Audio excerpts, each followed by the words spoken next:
Ma sœur m'a banni de son mariage.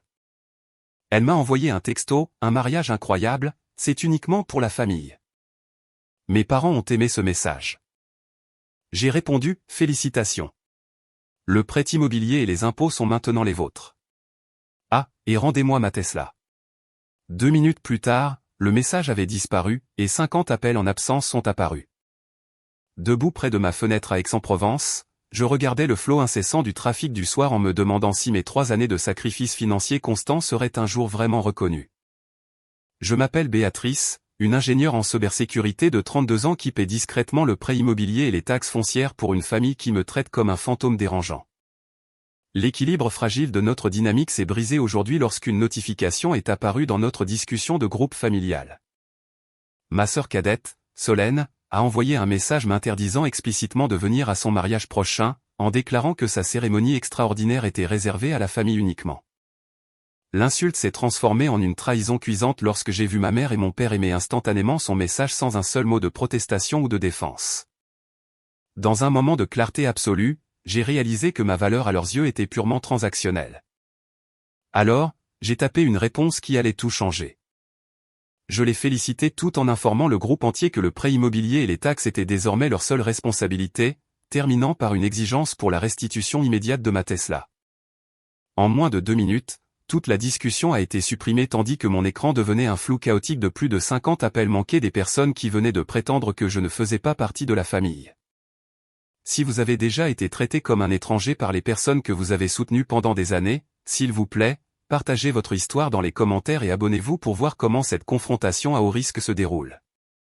Tout n'a pas tourné au vinaigre du jour au lendemain, car les racines de cette exploitation remontaient en fait à 10 ans, au moment où j'ai reçu mon tout premier salaire professionnel. Je me souviens de la chaleur étouffante de cet après-midi d'été où ma mère, Marthe, m'a fait asseoir à la table de la cuisine avec une pile de documents juridiques qui allaient changer la trajectoire de ma vie financière pour toujours. Elle a insisté sur le fait que je devais signer en tant que garante principale pour leur nouvelle maison à Aix-en-Provence, car ma cote de crédit était la seule de la famille assez élevée pour obtenir un taux d'intérêt décent. Marthe m'a serré la main fermement en affirmant que c'était un sacrifice nécessaire pour notre avenir collectif. Pourtant, elle n'a jamais mentionné que c'est moi qui me retrouverais avec la facture si les choses tournaient mal. Mon père, Valère, était simplement assis dans le coin de la pièce, fixant sa tasse de café en silence total, refusant de croiser mon regard tandis que l'encre séchait sur ses papiers contraignants. Ce jour-là a créé un dangereux précédent où ma stabilité durement gagnée est devenue un filet de sécurité pour leurs mauvaises décisions, permettant à Solène de vivre une vie de luxe qu'elle n'avait jamais réellement méritée. Au fil des mois et des années, le favoritisme flagrant dans notre foyer est devenu impossible à ignorer. Car Valère a continué sa série de silences passifs tout en regardant Solène gaspiller l'argent que j'envoyais à la maison pour des vanités triviales. Je me suis retrouvé à travailler des semaines exténuantes de 80 heures en tant qu'ingénieur en cybersécurité, acceptant souvent des missions de conseil épuisantes en indépendant juste pour suivre leurs demandes d'argent croissantes. Tandis que je vivais dans un studio exigu en mangeant des plats à emporter bon marché, Solène était occupée à inonder ses réseaux sociaux de photos de sacs à main de créateurs et de week-ends dans des spas de luxe, entièrement financés par mon travail. Je me souviens distinctement d'avoir appelé à la maison pour discuter de mes factures de services publics qui augmentaient, seulement pour que Marthe m'interrompe en disant que Solène avait besoin d'une nouvelle garde-robe pour ses événements sociaux. Ma mère a eu l'audace de me dire que, puisque j'étais celle qui réussissait, il était de mon devoir inhérent de veiller à ce que ma sœur ne se sente pas laissée pour compte dans la société. Ce récit toxique a transformé mes réussites professionnelles en une source de punition plutôt que de fierté, car chaque promotion que j'obtenais signifiait simplement une nouvelle excuse pour qu'ils demandent plus. La situation a atteint un point de rupture lorsque Solène est revenue vivre dans la maison d'Aix-en-Provence après que sa 3e entreprise commerciale ratée l'ait laissée complètement en faillite et ensevelie sous les dettes personnelles. Au lieu de l'encourager à trouver un emploi, Marthe l'a accueillie en retour comme une héroïne conquérante et lui a immédiatement remis les clés de ma Tesla Model S, que j'avais laissée là en lieu sûr. Je suis rentré à la maison pour une rare visite de fin de semaine et j'ai trouvé Solène affalée sur le siège conducteur de ma voiture, se plaignant que l'intérieur en cuir n'était pas de la nuance exacte de beige qu'elle préférait pour son esthétique. Lorsque j'ai confronté mes parents au sujet de cette utilisation non autorisée de ma propriété, Marthe s'est interposée entre nous et a protégé Solène en déclarant que c'était ma sœur qui avait vraiment besoin de protection contre le monde hostile. Elle m'a regardé droit dans les yeux avec une expression froide et a fait remarquer que, parce que j'étais assez forte pour gagner de l'argent, je n'avais pas besoin des mêmes conforts que Solène requérait pour sa santé mentale fragile. Valère a simplement acquiescé à ses paroles, prouvant une fois de plus que sa loyauté consistait à maintenir la faveur de Marthe plutôt qu'à défendre les droits de sa fille aînée. J'ai senti un profond sentiment d'isolement s'insinuer en moi en réalisant que ma présence dans leur vie avait été réduite à une série de virements numériques et de notifications bancaires. Mon téléphone restait silencieux pendant des semaines jusqu'à ce qu'une échéance de taxes foncières approche ou qu'une réparation majeure soit nécessaire pour le toit de leur coûteuse maison de banlieue. Lors d'un dîner particulièrement pénible, j'ai entendu Marthe dire à un voisin que Solène était le cœur de la famille, tandis que j'étais simplement le moteur fiable qui faisait tourner les choses en arrière-plan. Ce commentaire m'a blessé plus que toute perte financière, car il confirmait qu'il considérait mon humanité comme secondaire par rapport à mon utilité en tant que personne à haut revenu. Chaque fois que j'essayais d'exprimer mon épuisement ou mon désir de faire une pause, Marthe manipulait ma culpabilité en me rappelant le toit au-dessus de leur tête que seul moi pouvais fournir. Solène se contentait de ricaner de l'autre côté de la table, sachant qu'elle pouvait continuer ses dépenses inconsidérées sans jamais faire face à la moindre conséquence pour ses actes. À la fin de cette année-là, j'ai réalisé que je n'avais pas vraiment de famille à Aix-en-Provence, mais plutôt un groupe de sensus sophistiqués qui avaient mémorisé les détails de mon compte en banque mieux que ma date d'anniversaire. Je passais mes nuits à fixer l'écran de mon ordinateur, hébété, me demandant comment j'avais pu permettre que mon amour pour eux soit utilisé comme une arme contre mon propre bien-être pendant si longtemps.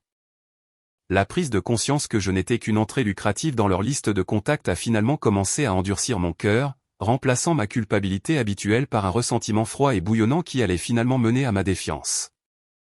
J'ai regardé Solène publier une autre photo d'elle dînant dans un restaurant de grillades chères alors que je savais pertinemment que ma carte de crédit venait d'être débitée pour ce même repas. Le cycle de l'exploitation était devenu une machine bien huilée, alimentée par la manipulation de Marthe, la lâcheté de Valère et l'avidité sans fond de Solène. Debout dans mon appartement silencieux à des kilomètres de là, j'ai enfin compris que la seule façon d'arrêter l'hémorragie était de couper complètement les ponts, peu importe ce que cela me coûterait émotionnellement. 2 semaines avant que la cérémonie de mariage officielle ne doive avoir lieu dans ce luxueux complexe hôtelier côtier, je me suis retrouvé convoqué à la maison sous le prétexte d'une réunion de famille. J'avais initialement espéré que mes parents avaient peut-être enfin réalisé l'immense pression sous laquelle je me trouvais, mais ces illusions se sont brisées dès que j'ai franchi la porte d'entrée. Marthe ne m'a pas accueilli avec une étreinte ou même un sourire chaleureux. Au lieu de cela, elle m'a immédiatement tendu une facture imprimée pour un forfait de spiritueux haut de gamme s'élevant à 11 000 €. Elle a expliqué que Solène avait décidé d'améliorer le bar ouvert à la dernière minute parce que son cercle social n'attendait rien de moins que du champagne haut de gamme. Quand j'ai essayé de protester que mes économies étaient déjà épuisées par le paiement des taxes foncières trimestrielles, ma mère a simplement agité la main d'un air dédaigneux, comme si l'argent allait simplement se matérialiser de nulle part. Solène était affalée sur le canapé à proximité, faisant défiler son téléphone avec une expression ennuyée avant de lever les yeux pour lancer une remarque acerbe et condescendante sur ma présence. Elle m'a dit que mon apparence épuisée et mes discussions constantes sur les budgets menaçaient en fait de ruiner l'atmosphère romantique qu'elle avait mis tant de mal à cultiver pour son grand jour. La tension dans le salon est devenue épaisse et suffocante alors que je réalisais qu'il ne m'avait pas invité à la maison pour participer à la joie des noces à venir. J'ai décidé de sortir dans le couloir pour reprendre mon souffle, mais j'ai accidentellement entendu une conversation à voix basse provenant de la cuisine entre Solène et son fiancé, Didier. Didier était appuyé contre le comptoir et examinait des documents qui ressemblaient étrangement aux papiers de propriété de ma Tesla. Je suis resté figé dans l'ombre en l'entendant chuchoter sur la somme qu'il pourrait obtenir en vendant la voiture à un collectionneur privé avant leur lune de miel aux Maldives. Solène a gloussé à cette suggestion, notant que j'étais bien trop préoccupé par mes projets de cybersécurité pour remarquer que le véhicule avait disparu avant qu'il ne soit déjà à l'autre bout du monde. Il prévoyait de liquider mon bien le plus précieux pour financer des vacances qu'il ne pouvait pas se permettre, traitant ma propriété comme si c'était un prix commun pour leur mariage. J'ai senti une vague de fureur froide irradier dans ma poitrine alors que la véritable profondeur de leurs sentiments de tout leur devoir m'est finalement apparue clairement dans ce couloir silencieux. Je suis entré d'un pas décidé dans la cuisine pour les confronter directement à leur plan parasitaire, exigeant que Didier pose les papiers et quitte ma maison immédiatement. Solène n'a même pas sourcillé face à ma colère. Au lieu de cela, elle s'est levée et a ajusté sa coûteuse robe de chambre en soie tout en me regardant avec un dédain pur et simple. Elle m'a ri au nez et m'a dit que je devrais en fait être reconnaissante car elle me donnait l'opportunité d'être utile à la famille pour une fois dans ma misérable vie. Solène s'est approchée et a sifflé que je devrais être honoré qu'elle me laisse aider, puisque je ne possédais absolument aucune valeur sociale autre que ma capacité à fournir un soutien financier à des gens qui savaient vraiment comment vivre. Didier a simplement ricané derrière elle, se penchant en arrière avec une posture arrogante qui suggérait qu'il considérait déjà mes biens durement gagnés comme les siens. L'audace pure de sa déclaration m'a laissé momentanément sans voix, alors que je luttais pour comprendre comment ma propre sœur pouvait voir mon existence entière comme rien de plus qu'un compte en banque avec un pot. La situation s'est envenimée lorsque Marthe a fait irruption dans la pièce, alertée par les voix élevées, et a immédiatement pris une position défensive devant sa fille cadette. Elle a sorti un mystérieux formulaire d'autorisation de sa poche et a exigé que je le signe sur le champ sans poser d'autres questions sur les implications juridiques. Lorsque j'ai catégoriquement refusé de mettre mon nom sur un autre document ambigu, le visage de Marthe s'est tordu en un masque de pure rage que je n'avais jamais vu auparavant. Elle a hurlé que j'étais une femme froide et sans cœur qui essayait de saboter le bonheur de sa sœur par une jalousie pathétique et profondément ancrée. Avant même que je puisse finir d'expliquer mes raisons de refuser, ma mère a levé la main et m'a donné une gifle cinglante sur la joue qui a résonné dans la cuisine silencieuse. La douleur physique était vive, mais la prise de conscience émotionnelle qu'elle me frapperait pour protéger une voleuse a été le coup de grâce pour notre relation. Valère se tenait dans l'embrasure de la porte, observant toute la scène se dérouler avec sa lâcheté habituelle, refusant d'intervenir, même alors que sa fille aînée était agressée dans sa propre maison. Je n'ai ni crié ni pleuré en réponse à la violence. Au lieu de cela, j'ai simplement rassemblé mes affaires et me suis dirigé vers la porte d'entrée avec une terrifiante sensation de clarté. En sortant sous la pluie battante, j'ai senti le lourd poids de des années d'obligations glisser enfin de mes épaules et se dissoudre sur le trottoir mouillé d'Aix-en-Provence. Je suis resté assise dans ma voiture pendant un long moment, regardant les gouttes de pluie strier le pare-brise pendant que je composais le numéro de mon avocat de confiance, Maître Bernard. Je lui ai dit que le temps de la médiation était révolu et que je devais commencer le processus pour démêler ma vie de la leur avec une précision chirurgicale. La prise de conscience que mon lien familial était officiellement mort ne m'a pas apporté de tristesse, mais plutôt un profond sentiment de soulagement de ne plus être responsable de leur cupidité. Je me suis éloigné de cette maison en sachant que la prochaine fois qu'ils entendraient parler de moi, ce serait par l'intermédiaire d'un représentant légal qui ne se laisserait pas influencer par les larmes manipulatrices de Marthe. 2 jours plus tard, le sanctuaire tranquille de mon bureau a été brisé par un message chiffré urgent de mon meilleur ami, Julien. En tant qu'analyste de sécurité principal qui collaborait souvent avec moi sur des projets de haut niveau, Julien possédait les outils pour surveiller mon empreinte numérique avec une précision incroyable. Il m'a informé que notre système de sécurité automatisé avait signalé plusieurs tentatives de connexion non autorisées à mes dossiers fiscaux et financiers sensibles. Le détail le plus troublant était que ces intrusions étaient directement retracées jusqu'à l'adresse IP résidentielle de la maison à Aix-en-Provence. J'ai regardé en silence sinistre Julien partager son écran pour me montrer les journaux horodatés de quelqu'un qui fouillait systématiquement dans ma vie privée pendant que j'étais occupé à travailler. Mon cœur s'est serré en réalisant que les personnes que j'appelais ma famille traitaient mes données personnelles comme une ressource commune pour leur propre profit. L'enquête s'est rapidement approfondie lorsque nous avons découvert un prêt commercial massif de 460 000 € qui avait été finalisé à peine 48 heures auparavant. Mon estomac s'est noué en examinant la demande de prêt numérique, qui avait été entièrement déposée sous mon nom légal et mon numéro de sécurité sociale. Les documents comprenaient une série de signatures électroniques sophistiquées qui imitaient ma propre écriture avec une précision terrifiante pour tromper le système de vérification de la banque. Julien a continué à suivre les miettes de pain numérique jusqu'à ce qu'il découvre que la totalité de la somme avait été versée sur un compte offshore privé appartenant à Didier. Il est devenu clair qu'il ne s'agissait pas simplement d'emprunter de l'argent sans demander, mais d'un complot criminel coordonné pour financer les entreprises commerciales défaillantes de Didier. Je fixais la lumière bleue vive de mon moniteur alors que la réalité de cette trahison d'1 demi-million de dollars commençait à s'installer dans mes os. La découverte la plus horrible est survenue lorsque nous avons analysé les informations d'identification utilisées pour contourner mes protocoles d'authentification multifacteur lors de la phase de demande initiale.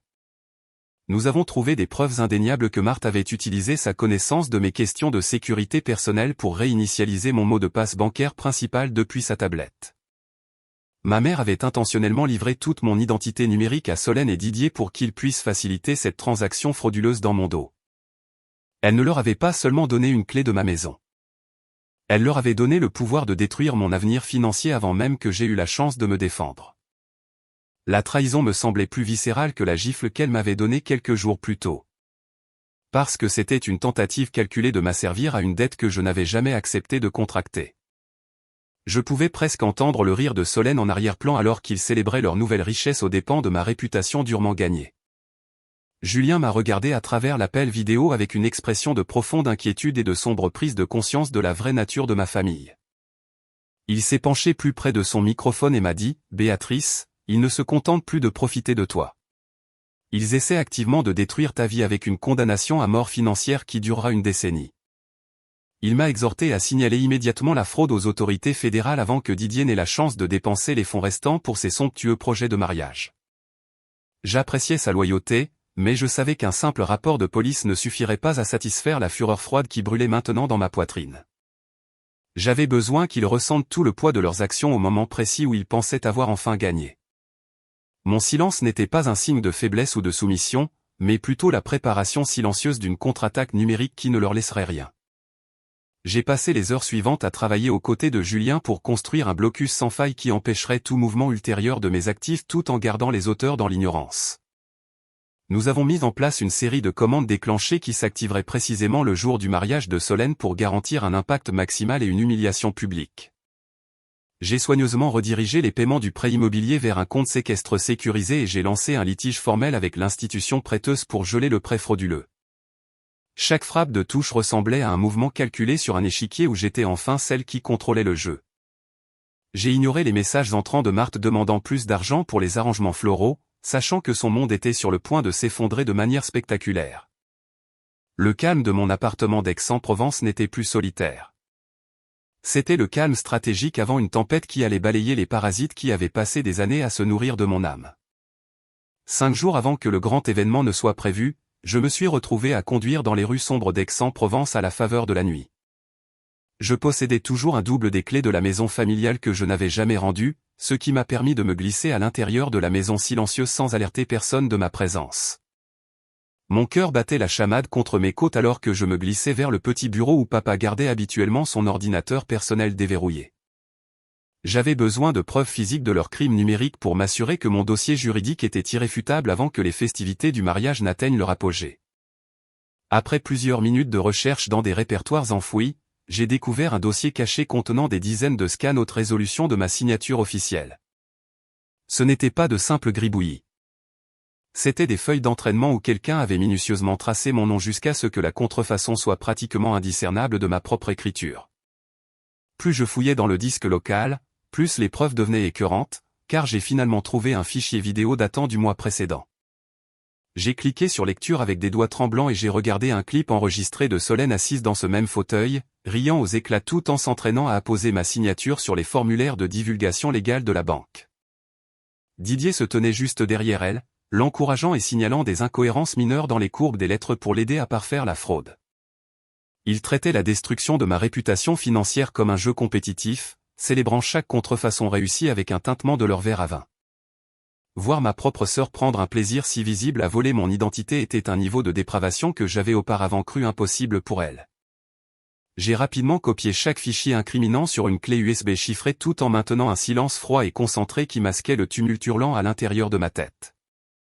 Le plancher a gémi derrière moi juste au moment où je terminais le transfert, et je me suis retourné pour trouver Marthe debout dans l'embrasure de la porte avec un air de pure indignation sur le visage. Au lieu de montrer la moindre once de remords pour les preuves criminelles affichées sur le moniteur, elle a immédiatement commencé à me réprimander pour avoir violé leur vie privée. Ma mère a eu l'audace de me traiter de fille égoïste et ingrate pour avoir osé enquêter sur les prétendues bonnes intentions de Didier et Solène. Elle a affirmé que Didier essayait seulement de construire un avenir stable pour la famille et que mon besoin obsessionnel de contrôle était la seule chose qui se dressait sur le chemin du bonheur de tout le monde. Marthe a croisé les bras et a insisté sur le fait qu'une fille loyale aurait simplement signé tout ce dont ils avaient besoin sans faire un tel drame pour quelques signatures. Il était clair qu'elle s'était complètement détachée de la réalité pour justifier le vol du travail de ma vie au nom de son enfant préféré. Je suis resté ferme tandis que la lumière de l'écran d'ordinateur illuminait la trahison gravée sur ses traits. Réalisant que Marthe avait activement encouragé la cupidité de Didier depuis le début, j'ai découvert un brouillon de courriel sauvegardé où ma mère avait explicitement promis à Didier que je ne découvrirais jamais le prêt parce que j'étais trop occupé à gagner de l'argent pour vérifier mes propres relevés. Elle avait échangé ma sécurité contre la vanité de Solène sans une seconde pensée, me vendant effectivement à un homme qui me considérait comme rien de plus qu'une ressource à exploiter. Quand Marthe a essayé de m'arracher la clé USB de la main, J'ai reculé et je l'ai regardé avec un niveau de détachement qui a semblé enfin ébranler son sang-froid.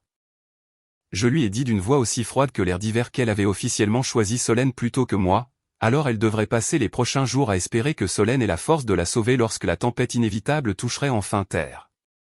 Le silence qui a suivi ma déclaration était lourd et final, marquant la mort ultime de toute affection familiale résiduelle que j'aurais pu encore porter à cette femme. Je suis passé devant elle sans un autre mot, ignorant ses demandes désespérées de savoir ce que je prévoyais de faire avec les informations que j'avais volées.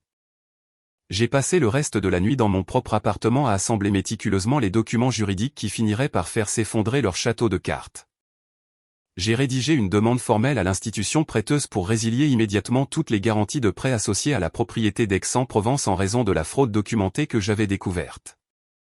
Au moment où le soleil a commencé à se lever sur la Durance, j'avais soumis avec succès les preuves à la fois à la banque et à mon avocat, Maître Bernard. Le piège était maintenant entièrement en place, et il ne restait plus qu'à attendre que le calendrier tourne vers le jour où Solène s'attendait à marcher triomphalement jusqu'à l'hôtel. Ce week-end-là, la cérémonie de mariage a officiellement commencé au complexe hôtelier de luxe pendant que j'étais assise confortablement dans mon appartement silencieux. J'ai regardé Solène apparaître sur la diffusion en direct en haute définition, rayonnante dans la robe de créateur que j'avais essentiellement financée par mes années de labeur. Juste au moment où la musique atteignait son apogée, une dernière notification du chat de groupe est apparue sur l'écran de mon téléphone, contenant son message cruel. Solène avait explicitement déclaré une fois de plus que j'étais banni du lieu car son mariage extraordinaire était réservé uniquement aux vrais membres de la famille. J'ai senti un étrange sentiment de calme m'envahir car je savais que son moment de triomphe allait être de courte durée. J'ai attendu avec une précision chirurgicale la seconde exacte où ils s'apprêtaient à échanger leurs vœux avant de lancer la contre-attaque numérique que j'avais préparée. D'un simple clic sur mon ordinateur portable, j'ai activé la neutralisation de sécurité à distance pour verrouiller de manière permanente la Tesla Model S garée à l'entrée du complexe. Simultanément, j'ai envoyé l'autorisation à la banque pour signaler toutes les cartes de crédit associées comme volées, gelant ainsi le paiement pour l'ensemble de l'événement. La scène sur la diffusion en direct a rapidement sombré dans un chaos absolu lorsque le directeur du complexe s'est approché de l'hôtel avec une expression urgente sur le visage. La musique s'est brusquement arrêtée, remplacé par les murmures confus des invités qui réalisaient que quelque chose n'allait pas du tout avec les arrangements. Le directeur a informé Solène et Didier que leur principal moyen de paiement avait été refusé et qu'un règlement immédiat de 55 000 € était requis. Le visage de Solène est passé d'un sourire forcé de joie à un masque de pure panique lorsqu'elle a réalisé que son accès à mes fonds avait été coupé. Les invités ont commencé à s'agiter mal à l'aise sur leur siège tandis que le magnifique décor floral semblait se moquer de la ruine financière qui se déroulait en temps réel. J'ai regardé Didier essayer de discuter avec le personnel, mais son arrogance s'est rapidement évanouie quand il a réalisé qu'il n'avait aucun plan de secours pour sa richesse volée. Le mariage de luxe qu'ils avaient construit sur une base de mensonges s'effondrait sous le poids de leurs propres sentiments criminels de tous leurs devoirs. Mon téléphone a commencé à vibrer violemment contre le bureau en bois lorsque Solène a finalement compris qui était derrière l'effondrement soudain de sa journée parfaite. J'ai décidé de répondre à l'appel, entendant sa voix trembler d'un mélange de rage hystérique et de confusion désespérée au bout du fil. Solène a hurlé dans le récepteur, exigeant de savoir ce que diable je faisais et m'accusant d'essayer de tuer son bonheur le jour le plus important de sa vie. Je me suis penché en arrière dans mon fauteuil et j'ai pris une lente et délibérée gorgée de mon thé avant de lui répondre d'une voix parfaitement calme. Je lui ai dit que son bonheur était entièrement construit sur une base de vol, et qu'il était maintenant temps pour elle de rendre tout ce qu'elle m'avait pris. Je lui ai rappelé que la voiture qu'elle prévoyait d'utiliser pour sa grande sortie était maintenant un morceau de métal inutile verrouillé à la porte d'entrée. Solène a poussé un cri de frustration étranglé avant que je ne mette calmement fin à l'appel, la laissant affronter les conséquences de ses actes sans mon soutien. Le silence dans ma chambre contrastait vivement avec la tempête d'appels entrants de Marthe et Valère qui a commencé à inonder ma barre de notifications. Ma mère a laissé une série de messages vocaux de plus en plus frénétiques, alternant entre des excuses sanglotantes et des insultes venimeuses sur mon manque de loyauté familiale. Marthe m'a supplié de reconsidérer pour le bien de leur réputation à Aix-en-Provence, prétendant que je détruisais l'honneur de la famille pour un simple malentendu. Le nom de Valère est également apparu à l'écran, mais je savais qu'il n'appelait que parce que Marthe lui avait ordonné de réparer le désordre qu'il avait aidé à créer. J'ai regardé le nombre d'appels manqués grimper vers 60. Pourtant, je ne ressentais absolument aucune obligation de répondre ou de leur offrir le moindre réconfort. Ils avaient passé des années à me traiter comme une ressource jetable, et maintenant il faisait enfin l'expérience de la réalité d'une vie sans mon intervention financière constante. J'ai simplement souri à l'écran, profitant de l'atmosphère paisible de ma maison, pendant que les parasites se démenaient pour trouver un moyen de sortir du trou qu'ils avaient creusé. La diffusion en direct s'est finalement éteinte lorsque le personnel du complexe a commencé à évacuer les invités du hall principal en raison du manque de paiement. Je ne pouvais qu'imaginer l'humiliation que Solène a ressentie lorsqu'elle a dû expliquer à son cercle social pourquoi le bar était fermé et le dîner annulé. Didier réalisait probablement que son compte offshore était maintenant sous enquête, ne lui laissant aucun moyen d'échapper au piège juridique que j'avais méticuleusement tendu. Chaque moment de mon épuisement passé était vengé par la vue de leur château de cartes s'écroulant dans l'océan. J'ai ressenti un profond sentiment de clôture en sachant que je m'étais enfin défendu contre les personnes qui étaient censées m'aimer le plus. La nuit était encore jeune, mais pour la première fois en une décennie, c'est moi qui contrôlais le récit de ma propre vie. J'ai éteint mon ordinateur et j'ai laissé l'obscurité de la pièce m'envelopper, me sentant plus légère que je ne l'avais été depuis le jour où j'ai signé ce premier prêt immobilier. Un jour, après l'échec catastrophique de la cérémonie de mariage, les lourdes portes en chêne du cabinet d'avocat de Maître Bernard se sont ouvertes pour révéler toute la famille Sterling marchant vers moi avec des expressions agressives. Solène menait la charge, son visage encore marbré de larmes, tandis que Didier la suivait avec les poings serrés, comme s'il avait l'intention de m'intimider physiquement pour me soumettre. Leur élan s'est arrêté brutalement au moment où ils ont réalisé que je n'étais pas assise seule, mais que j'étais flanqué de mon avocat et de 2 gendarmes en uniforme de la gendarmerie d'Aix-en-Provence. L'indignation féroce sur le visage de Marthe s'est instantanément dissoute en une lueur de peur authentique lorsqu'elle a remarqué les appareils d'enregistrement et les dossiers juridiques étalés sur la table de conférence en acajou. Je suis resté parfaitement immobile, regardant la couleur quitter les joues de Solène alors qu'elle comprenait que ce n'était plus une querelle de famille privée, but une enquête criminelle officielle.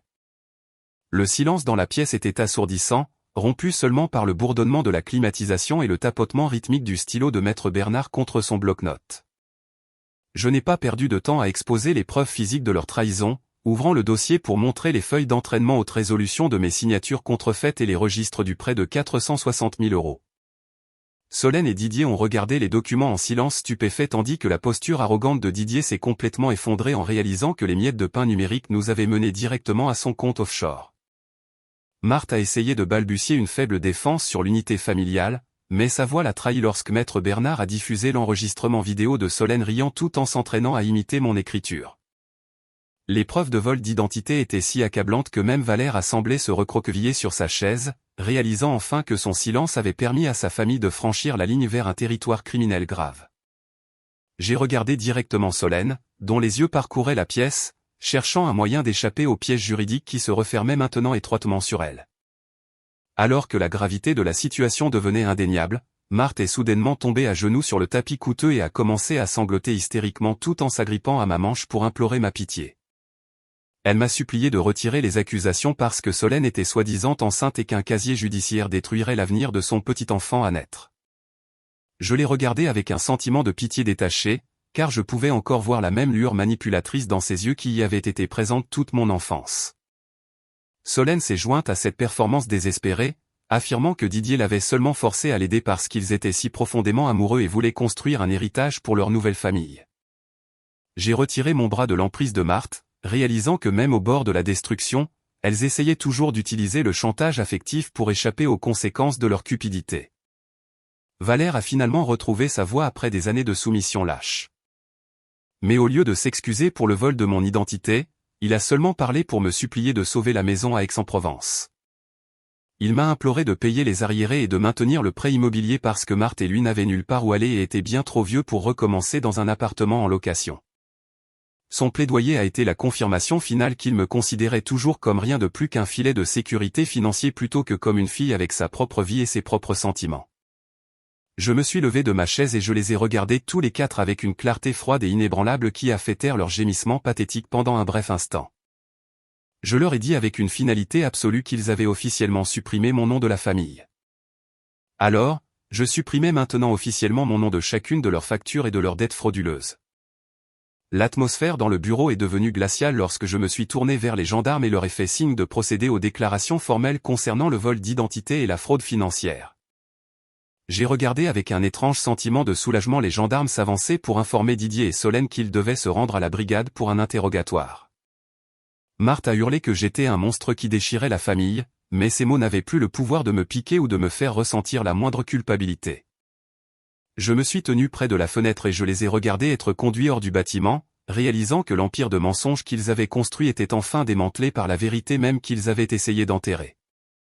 Le cycle de l'exploitation était enfin terminé. Et pour la première fois de ma vie, je me tenais sur un terrain solide qui m'appartenait entièrement. 3 mois plus tard, la morsure d'un véritable hiver de Provence est finalement arrivée pour s'installer sur les vestiges arides de mon ancienne vie à Aix-en-Provence. La grande maison que j'avais protégée avec mon propre crédit pendant tant d'années a finalement été saisie après que la banque a traité les rapports de fraude. Marthe et Valère ont été forcés d'emballer leurs biens restants dans une poignée de boîtes en carton avant de déménager dans un appartement délabré de 2 chambres dans la banlieue morne de la ville. Leur côte de crédit était si complètement décimée qu'aucun propriétaire respectable n'envisagerait même leur demande sans un dépôt de garantie exorbitant qu'ils pouvaient à peine se permettre. Solène travaillait maintenant de longues et pénibles heures comme serveuse dans un petit restaurant bas de gamme local pour remplir ses paiements de restitution civile ordonnés par le tribunal. Didier a évité la prison immédiate, mais faisait maintenant face à un casier judiciaire permanent et à une peine de 10 ans avec sursis qui mettait fin à ses rêves de travailler un jour dans la finance. L'arrogance qu'il portait autrefois comme un manteau de créateur avait été remplacée par la dure réalité de la lutte pour survivre avec un maigre et honnête revenu. J'ai passé ces premières semaines d'hiver à finaliser la vente de ma Tesla et à récupérer chaque centime des économies que j'avais réussi à rassembler pendant l'enquête. Le processus pour démêler mes finances était fastidieux. Pourtant, chaque transaction réglée ressemblait à une lourde chaîne qui se détachait de mon âme fatiguée. J'ai pris la décision consciente de supprimer tous les numéros de téléphone de mes parents de mes contacts, coupant enfin les liens numériques qui leur avaient permis de me saigner à blanc. J'ai découvert que le silence de mon nouvel appartement vide n'était pas un signe de solitude, mais plutôt la douce mélodie d'une paix que je n'avais jamais été autorisé à connaître. Le pincement occasionnel de culpabilité de les avoir laissés à leur sort était rapidement réduit au silence par le souvenir de la dette d'1 demi-million d'euros qu'ils avaient essayé d'ancrer à mon nom. J'ai réalisé que choisir ma propre survie plutôt que leur confort parasitaire était l'acte le plus honnête et courageux de mes 32 années entières sur cette terre. Le matin de mon départ de Provence est arrivé avec un ciel clair et vif qui semblait refléter la clarté retrouvée dans mon propre esprit. Je me tenais au centre du terminal animé de l'aéroport, ne tenant rien d'autre qu'une seule valise et un billet aller simple pour Lyon, une ville où personne ne connaissait mon nom ni mon histoire en tant que distributeur automatique familial. Il n'y a pas eu d'appel téléphonique désespéré de Marthe pour m'arrêter et pas de remarques désobligeantes de Solène pour diminuer mon enthousiasme pour l'avenir. J'ai regardé mon reflet dans la vitre du terminal et j'ai vu une femme qui n'était plus définie par son utilité pour les autres, mais par sa propre force indépendante. Béatrice n'était plus une ressource à exploiter ou un filet de sécurité à étirer jusqu'à la corde par les mains de personnes qui prétendaient l'aimer. Alors que l'agent d'embarquement annonçait le dernier appel, j'ai ressenti un profond sentiment de légèreté qui m'a dit que je me dirigeais enfin vers une vie qui était vraiment la mienne. Je suis monté dans cet avion sans un seul regard en arrière sur les ruines que j'avais laissées, sachant que la chose la plus chère que j'ai jamais achetée était